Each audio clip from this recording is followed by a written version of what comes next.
Être un manager au sein d'une entreprise revêt des réalités différentes et contrastées. Si vous êtes vous-même manager, vous savez sans doute à quel point ce rôle peut être difficile à endosser et vous vous êtes peut-être déjà demandé vous-même si vous étiez un bon manager.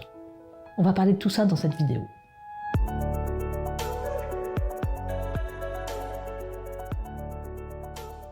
Comme ils font le lien entre la hiérarchie et les équipes, les managers sont souvent confrontés à des problématiques très spécifiques.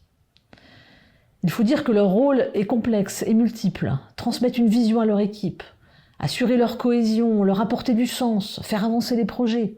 Par ailleurs, Saint-Exupéry écrivait « Si tu veux construire un bateau, ne rassemble pas tes hommes et femmes pour leur donner des ordres. Fais naître dans leur cœur le désir de la mer. » Eh bien, le manager, c'est celui qui sait faire naître ce désir auprès de ses équipes. Pourtant, la plupart du temps, on n'apprend pas à être manager. C'est une évolution souvent considérée comme une suite logique de notre carrière, sans qu'on prenne forcément le temps de réfléchir à ce que ça implique et à notre envie de manager. Résultat, les chiffres parlent d'eux-mêmes.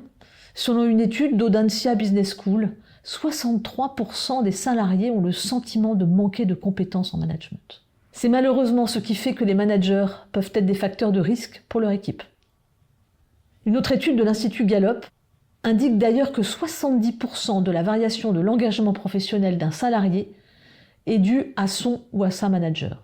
Autrement dit, un manager non formé peut avoir un impact très important sur la motivation et la santé mentale de ses équipes. Mais ce qu'il faut garder en tête, c'est que les managers eux-mêmes sont aussi très à risque. Ils se sentent engagés au sein de leur entreprise avec des responsabilités humaines, financières, sociétales parfois. Ils sont aussi soumis à beaucoup de stress, de pression. Souvent, ils ont envie de bien faire, d'aider leur équipe. Et ça influence bien entendu leur propre santé mentale. Selon l'enquête du cabinet Empreinte Humaine, 38% des managers sont en burn-out et 44% sont en détresse psychologique. Ces chiffres sont édifiants et sont très révélateurs de la nécessité de prendre soin des managers. Vous l'aurez compris, être un bon manager, ce n'est donc pas uniquement prendre soin de ses équipes, mais aussi et presque surtout prendre soin de soi. C'est un peu comme les consignes de sécurité quand on prend l'avion. Il faut toujours d'abord s'occuper de sa propre sécurité avant d'être en capacité de s'occuper de celle des autres.